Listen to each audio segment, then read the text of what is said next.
Les damos la bienvenida a Laberinto Político, un podcast de análisis de coyuntura de Guatemala y la región. Mi nombre es Gary Estrada y esta vez es mi turno de conducir el programa. Están conmigo Linda García y Juan Pablo Muñoz. Hoy, 20 de octubre, la memoria vuelve a latir en las plazas. La revolución nos dejó una brújula: democracia con justicia y participación popular. La nueva primavera es un día de sol que no queremos que se apague en el largo invierno del país. Saludamos a las y los colectivos populares que empujan el amanecer hoy en las calles de Guatemala. Después de mi pausa, me reincorporo y como siempre tendremos dos secciones. En la primera, compartimos un resumen de noticias de la semana del 13 al 19 de octubre de 2025 y en la segunda, profundizamos en al menos dos de ellas. Desde ya, les invitamos a dejar sus comentarios en YouTube, Spotify o Apple Podcast. Iniciamos. Ley Antimaras. Congreso declara terroristas a las pandillas y sube penas. El Congreso aprobó la ley para el combate frontal de los grupos delictivos u organizaciones criminales transnacionales y terroristas denominados maras o pandillas. Declara terroristas a Barrio 18 y MS-13. Eleva penas, incluida extorsión, habilita inmovilizar cuentas y endurece controles en prisión. Llega tras la fuga de 20 reos de Fraijanes II y después de que Estados Unidos tipificara a Barrio 18 como organización terrorista. Endurecer sin debidas salvaguardas alimenta hiperpunitivismo y riesgo de abusos. Categorías amplias pueden arrastrar a jóvenes pobres y a comunidades estigmatizadas. Señalar de terroristas al fenómeno pandilleril solo demuestra la ausencia de control en seguridad y optan por figuras transnacionales que aún están en debate. Tal vez ni conocen esta realidad y solo dicen sí a la llamada del tío Sam. Gobernación. Nombran a Marco Antonio Villeda tras crisis en Fraijanes II. El gobierno designó al juez Marco Antonio Villeda Sandoval como nuevo ministro de Gobernación, en sustitución de Francisco Jiménez. También anunció a Estuardo Solórzano, Seguridad, y Víctor Hugo Cruz, Antinarcóticos, como viceministros. El nombramiento se hará efectivo cuando deje el organismo judicial. Un juez con trayectoria en extinción de dominio puede imprimir orden y trazabilidad. El reto, reconducir el sistema penitenciario, blindar la cadena de mando, desmilitarizar lógicas punitivas y publicar un plan de 90 días con metas verificables, recapturas con debido proceso, censo penitenciario auditado, trazabilidad de visitas y encomiendas y tablero público de indicadores. Orden de captura contra Melvin Kijivix, en el caso Red Kijivix. El juzgado quinto finalmente ordenó la captura del expresidente del INDE por ausentarse de una audiencia para ejecutar su prisión preventiva. Está señalado por lavado de dinero. El Ministerio Público reporta transacciones por 85 millones de quetzales. Avances contra redes patrimoniales ligadas a élites políticas recientes. Sin embargo, hay que tener un ojo. La persecución penal debe sostenerse en evidencia financiera y cooperación con la IBE. ¿Hasta dónde llegará el compromiso del MP con Yamatei y su círculo? Apertura en retroceso. Renuncia Eddie Kush de la Comisión de Gobierno Abierto.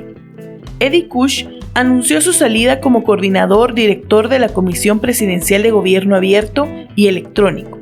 También integraba la Comisión Nacional contra la Corrupción. Reportó 894 trámites en línea y acuerdos de asistencia técnica por $5.8 millones durante su gestión. Riesgo de frenazo en transparencia y transformación digital si no hay un relevo técnico y continuidad de metas. ¿Cuál será el rumbo de la transparencia y los avances? ¿Hay consultas con pueblos indígenas y sociedad civil? ¿Qué hace que un aliado de Arévalo se vaya en esta coyuntura? Fuga en Fraijanes II. Recapturas y órdenes de captura.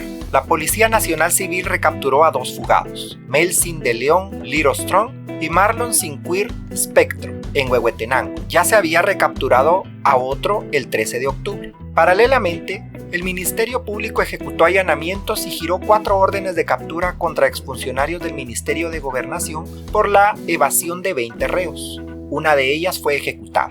Entre las señaladas, la ex viceministra Claudia Palencia, el exdirector del sistema penitenciario Ludin Godínez y el alcaide Eladio Ramos. El subdirector, Víctor Albeño, fue detenido. Bien que haya imputaciones hacia mandos, falta escalar hacia responsabilidades políticas de alto nivel y auditar protocolos. Sin control externo, Procuraduría de Derechos Humanos, Academia y Prensa, sobre requisas, traslados y visitas, el ciclo fuga mano dura, nueva fuga, se repetirá. El Ministerio Público como bufete de impunidad. Los fiscales de Consuelo Porras continúan manipulando los procesos penales para beneficiar a acusados de gran corrupción y graves violaciones a los derechos humanos. Las fiscalías como la FESI y la Fiscalía de Derechos Humanos pretenden garantizar impunidad a corruptos del caso TSQ y genocidas en los casos del diario militar. A su vez, casos de corrupción castrense en el Instituto de Previsión Militar. Costa Rica. TSE pide desafuero de Rodrigo Chávez. El Tribunal Supremo de Elecciones pidió a la Asamblea Legislativa retirar la inmunidad del presidente por presunta beligerancia política en periodo electoral. El trámite pasa por comisión e informe antes de votación en el Pleno. El pedido reivindica la neutralidad estatal y la independencia electoral. El Congreso debe asegurar debido proceso y publicidad del debate, fijar límites claros a la propaganda oficial y evitar que la inmunidad funcione como escudo político. Chávez, además de perder legitimidad, se encuentra en una crisis profunda a nivel partidario. Acuerdo de paz para Gaza. ¿A qué costo? Estados Unidos, Qatar, Egipto y Turquía firmaron en Sharm el-Sheikh un acuerdo que cierra 2 años de guerra entre Israel y Hamás. Alto el fuego, liberación de últimos rehenes vivos y comienzo de excarcelación de presos palestinos de un total pactado de 2.000 personas. Alto el fuego no es paz. Urge acceso humanitario sostenido, verdad sobre daños a civiles y garantías de no repetición, con rendición de cuentas por crímenes internacionales de todas las partes, especialmente del Estado de Israel. La paz sin derechos es solo una pausa armada. ¿Qué significa que el pacto esté mediado por potencias y no por víctimas? ¿Cómo se evita que el canje de personas sea moneda política permanente? ¿Qué nos dice esto sobre nuestros dilemas? Seguridad versus derechos. Cárcel versus justicia.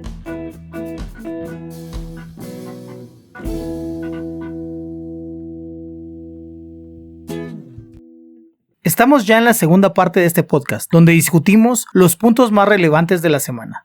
Les propongo como primer tema el conflicto del decreto 7-2025, la ley de fortalecimiento financiero de los COCODES. Sé que ya hablamos de esto la semana pasada y ya tenemos incluso un episodio completo al respecto. Sin embargo, representa una tensión política e institucional significativa en Guatemala. El enfrentamiento gira en torno al control de fondos públicos por el valor de 9,000 millones de quetzales. Además, recordemos que la pugna del Ejecutivo con las municipalidades se suma ahora a la Corte de Constitucionalidad, ya que la Corte de Constitucionalidad no amparó al gobierno de Arévalo y generó precisamente la aplicación de esta reforma que quisieron hacer. Los defensores de la ley argumentan que los controles existentes son excesivamente burocráticos y paralizan el desarrollo. Sus críticos, incluidos el gobierno de Arévalo, advierten que la norma, al reducir la supervisión técnica y permitir la aprobación automática de proyectos, podría generar obras inseguras o mal planificadas. Incluso citaron el derrumbe de la Ruta El Salvador como uno de los mejores ejemplos. El oficialismo alega que el Congreso violó la Constitución al desconocer el veto. Esto es importante y aquí es donde entra la Corte de Constitucionalidad. Lo que pasó ha sido una debilitación del sistema democrático. El legislativo, en cambio, defiende su acción como un ejercicio de autonomía y una corrección a un veto que considera extemporáneo o formalmente inválido. Analistas señalan que los recursos de los COCODES son históricamente instrumentos del poder político e influencian los departamentos. Este conflicto trasciende una simple disputa legal. No solo estamos hablando del veto y no solo estamos hablando de la ley, sino que es un capítulo crucial en la definición del modelo de gestión pública, descentralización y equilibrio de poderes en Guatemala. El fallo de la Corte de Constitucionalidad va a ser determinante para este desenlace. ¿Qué creen que esto representa para la acción del Congreso ignorar el veto presidencial y publicar una ley con una reafirmación legítima de su autonomía como poder del Estado? ¿O simplemente constituye una ruptura del equilibrio de poderes? Voy a empezar porque seguro Juan Pablo viene después con todo el análisis jurídico. Para mí esta es como una prueba piloto. Ir midiendo qué tanto podría ser el Ejecutivo para pasar otras cosas que sean graves, aunque esta ya es grave. pero me parece que es como estar midiendo cómo están las fuerzas, que es peligroso en un país como Guatemala con historias tan antidemocráticas, en donde para mí personalmente sí hubo una ruptura entre los poderes y sí hay que ponerle atención al hecho de que un Congreso pueda sacar una ley de la nada para decir que se pasó. Arévalo. Y por otra parte también tenemos a un ejecutivo que lo hemos dicho que ¿por qué espera? ¿Por qué algo que es completamente prevenible esperó a último momento sabiendo el contexto en el que estamos? Como que le falta garra, le falta astucia política al Ejecutivo para poder salir, interceptar evitar pues medir el poder de parte del Congreso, que en esta correlación de fuerzas creo que es uno de los poderes que están ganando las mafias de siempre. Y bueno, creo que me gusta que le hayamos dado seguimiento a este tema, porque ya lo dije el episodio pasado, desde Chequera Sin Control hemos estado dando seguimiento a este decreto y ahora en este capítulo lo que viene es esperar a ver qué es lo que va a hacer Arévalo para posicionarse y a ver si va a tener la capacidad de hacerlo o si lo va a dejar pasar, como prácticamente dejó pasar todo este tiempo y sigue esperando que pase algo en el MP. Bien, yo quisiera hacer 4 comentarios al respecto. El primero es recordar lo que también se ha dicho en estos programas, que todo lo que está pasando en la gran política nacional tiene que ver con las elecciones de segundo grado de 2026 y todo lo que pase en esas elecciones amarra de manera determinante las elecciones generales de 2027. La Corte de Constitucionalidad está en plena campaña. Los 5 magistrados quieren reelegirse, y los electores son el Congreso, con quien no quieren quedar mal, son la Corte Suprema de Justicia, con quien no quieren quedar mal, y también por eso es que le permitieron nombrar a magistrados, a pesar de que eso es inconstitucional, es arbitrario. Quieren que el Consejo Superior Universitario de la USAC los nombre y por eso le han permitido tantas arbitrariedades antidemocráticas a Walter Mazariegos, el usurpador, etc.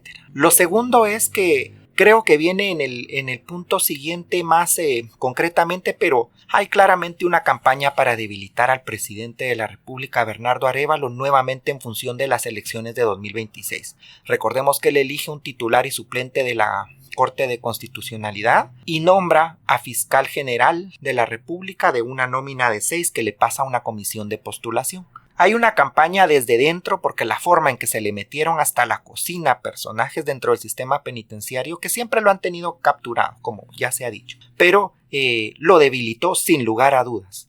Terminó quitándose una de sus mejores piezas al final de cuentas.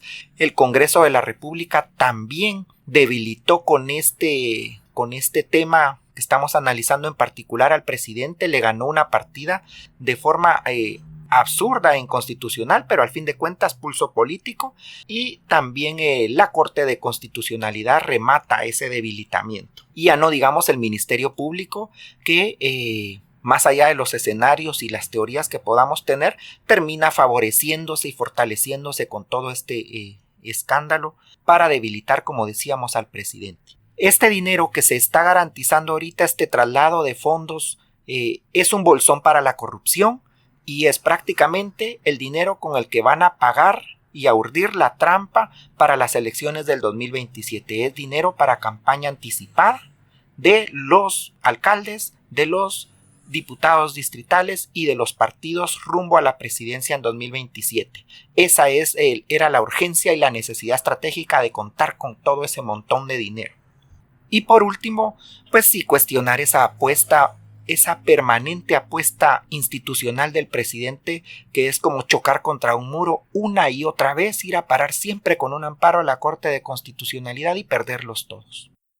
Bueno, creo que Juan Pablo se me adelantó un poco, pero más allá de la disputa legal, el conflicto por la ley de COCODES y más que todo el conflicto de esta ley en los COCODES refleja una pugna por el control de recursos. Como bien decía Juan Pablo, son recursos que se van a utilizar en la pre-campaña electoral. Y esto es muy importante porque es la forma clientelar de cómo se ha fomentado la política en Guatemala. Es decir, mantener redes de poder tradicionales y clientelares en cada uno de los municipios, en cada una de las comunidades comunidades, utilizando las instituciones democráticas como instrumento en lugar de actuar como su guardián. Y esto plantea algo muy importante: cómo deberíamos interpretar los consejos departamentales de desarrollo y los consejos comunitarios de desarrollo precisamente como el ente que podría frenar la corrupción de los alcaldes y de los políticos, porque precisamente es darle más plata a instituciones departamentales que son controladas, como bien sabemos, por alcaldes y también por diputados. Entonces, ¿cuál es el rol que deberían tener los CODEDES y cuál es el rol que deberían tener los COCODES para poder enfrentar esta corrupción si pasa esta ley? Porque como van los vientos, parece que la Corte de Constitucionalidad va a dar a favor de esta inconstitucionalidad que realizó el Congreso.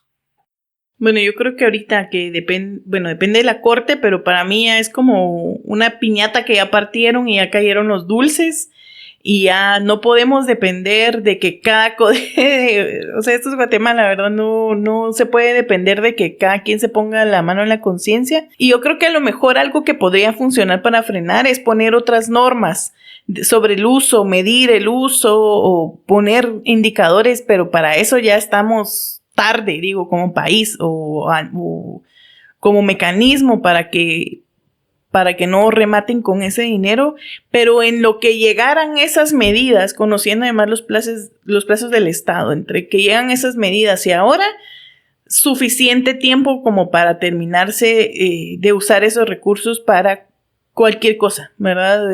A nivel de clientelismo político, a nivel de, cualquier fin político privado o personal o partidario. Y es una pena porque espero que al menos si esto llegara a ocurrir, que la verdad que ya este paso siento que es lo que sí, pues por lo menos haya suficientes departamentos que sepan aprovechar esos recursos que además, o sea, sí hacen falta y sí es una buena idea, pero no sin ningún contrapeso, no como está sucediendo ahorita, ¿verdad? Sino que se tuvo que haber planificado mucho mejor. Sí, solo recordar que la ciudad de Guatemala tiene 40 años de votar por el unionismo, esa estructura clientelar, esa red de corrupción que está en la municipalidad de Guatemala. Y la verdad es que algo muy similar ocurre en muchos de los territorios, ¿verdad? Hay diputados, hay familias de diputados que controlan desde los aparatos de justicia, órganos jurisdiccionales, fiscalías, Procuraduría de Derechos Humanos, que controlan también los COCODES. Entonces es un organismo que no podría verse al margen de esta territorialización de la corrupción y del crimen organizado. Entonces también tiene esa falencia, digamos, estructural. Y recordar que el próximo año también se elige Tribunal Supremo Electoral, que sería el encargado de ver todo el tema de la propaganda anticipada, de la campaña electoral anticipada, de los fondos, de dónde vienen, etcétera. Y también la Contraloría General de Cuentas va a ser electa, que en todo caso sería la que debería de velar por la calidad del gasto público. Bien, vamos a seguir atentos de esta noticia y como bien ha dicho Linda, le hemos dado un seguimiento detallado precisamente a estos procesos y estamos sorprendidos de cómo ha ido degenerándose cada vez que ha ido avanzando. Ahora, yo les propongo que hablemos de un segundo tema que también le dimos mediana continuidad la semana pasada, pero que es sumamente importante en la coyuntura. El presidente Bernardo Arévalo designó el 17 de octubre del 2025 a Marco Antonio Villeda Sandoval como nuevo ministro de Gobernación. Este nombramiento se produce en medio de una grave crisis de seguridad y, como bien lo dijimos la semana pasada, tras la fuga de al menos 20 personas privadas de libertad de la pandilla del barrio 18 de la cárcel Fraijanes 2. Este hecho provocó la renuncia del ministro anterior. Yo no sé si daba realmente una fuga de personas privadas de libertad para la renuncia de un ministro. Sin embargo, esto también generó una serie de descomposición organizativa que había en el equipo viceministerial. Villeda Sandoval no es un político tradicional, sino un juez de carrera con más de 30 años de experiencia en el organismo judicial. Es ampliamente reconocido por su trayectoria en la lucha contra la corrupción y el crimen organizado. Para ser más concretos, durante 13 años estuvo al frente del juzgado de extinción de dominio. Desde ese cargo ordenó la incautación de bienes de expersonajes personajes públicos y narcotraficantes, entre los que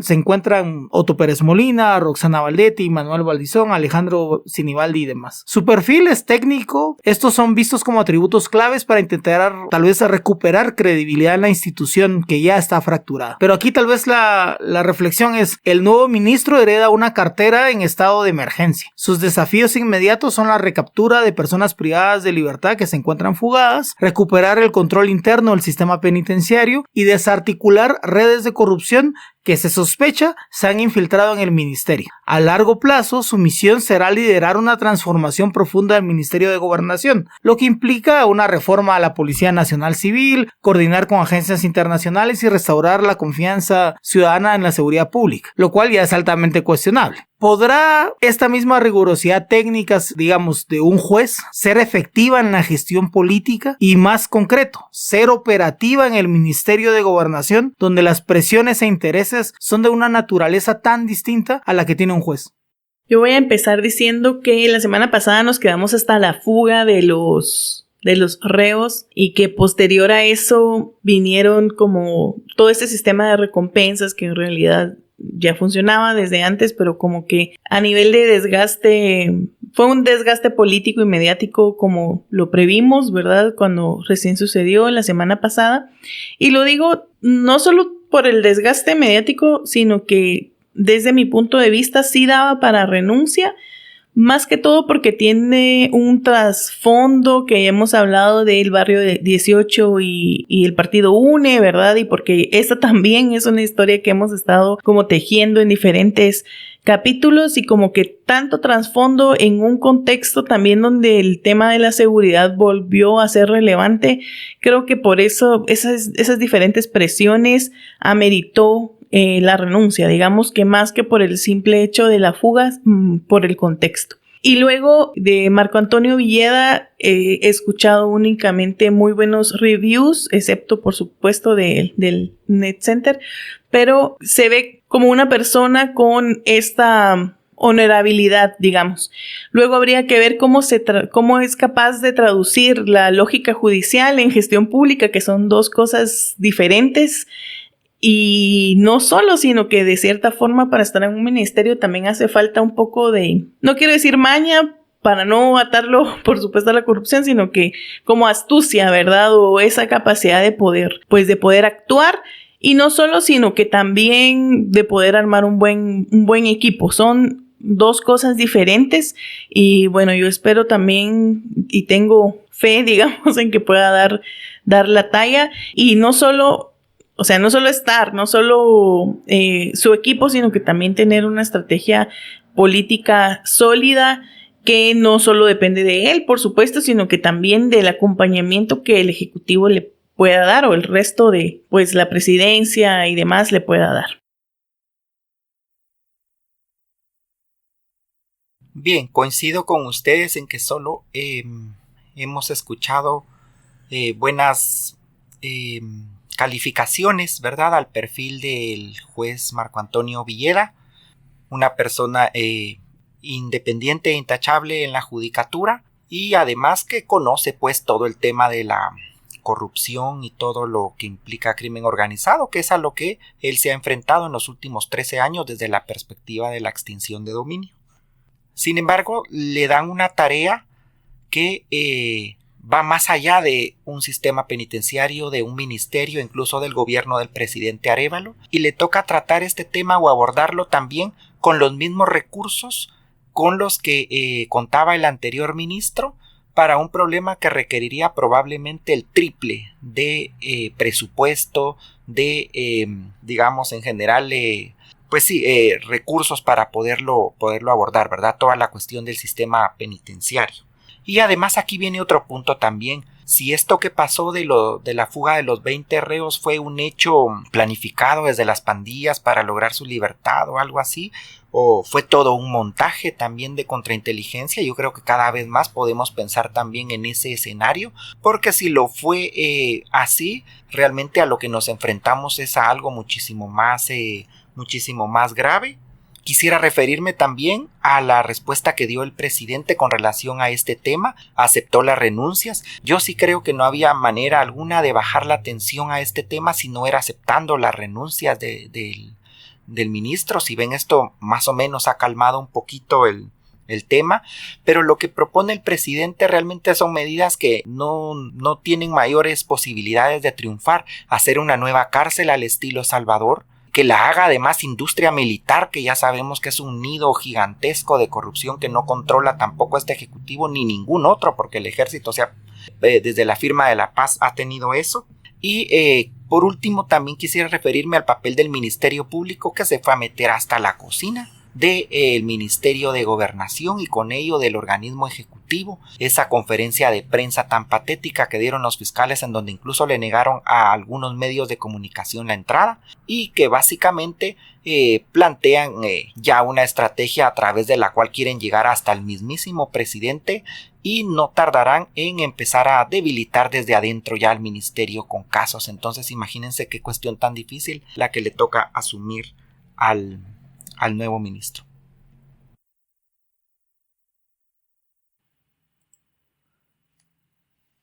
Yo quisiera hacer una última reflexión.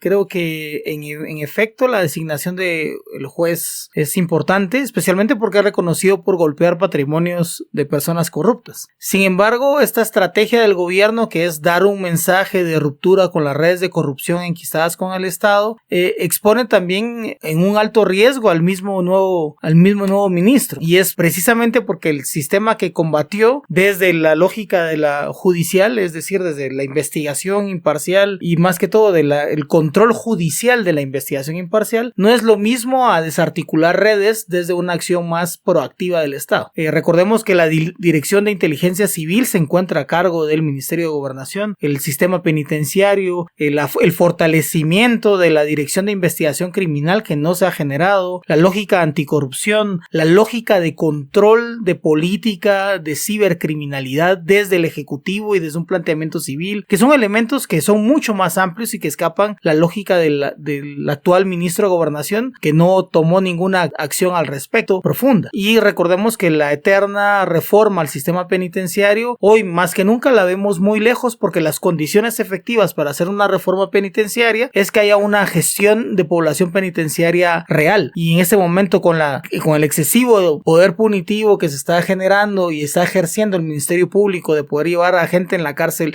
indiscriminadamente, pues no hay unas condiciones reales para la gestión penitenciaria. Para esto, pues lanzo la última pregunta, ¿verdad? ¿Cómo creen que esos nuevos elementos y retos del ministro de Gobernación se vienen más allá de la reestructuración que el gobierno de Arévalo está viendo?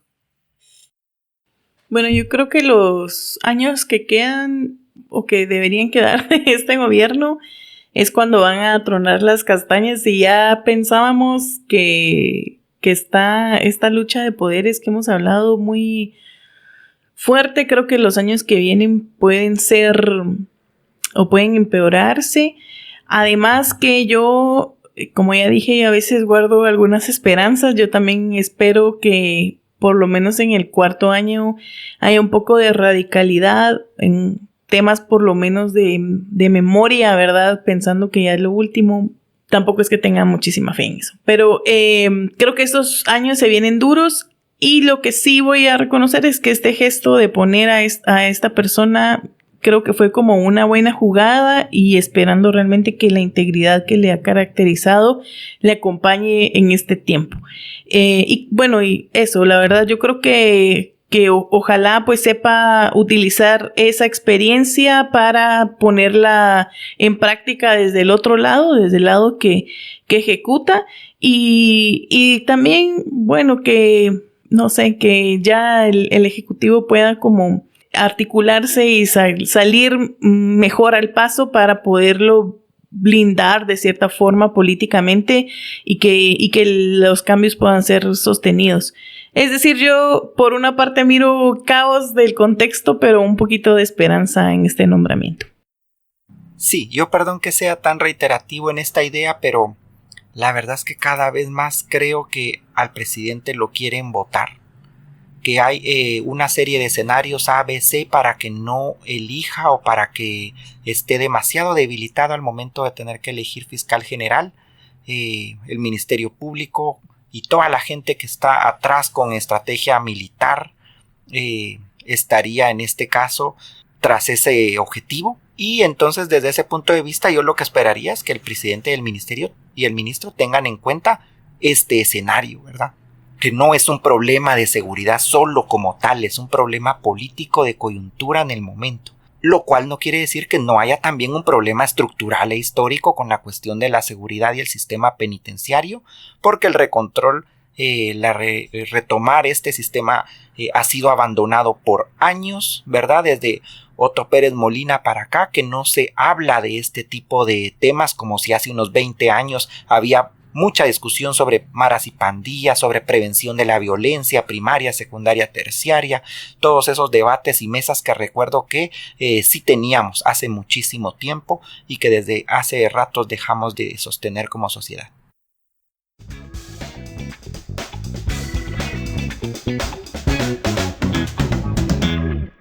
Bien, ahora pasemos a nuestra última y muy pequeña sección de ¿qué se viene esta semana?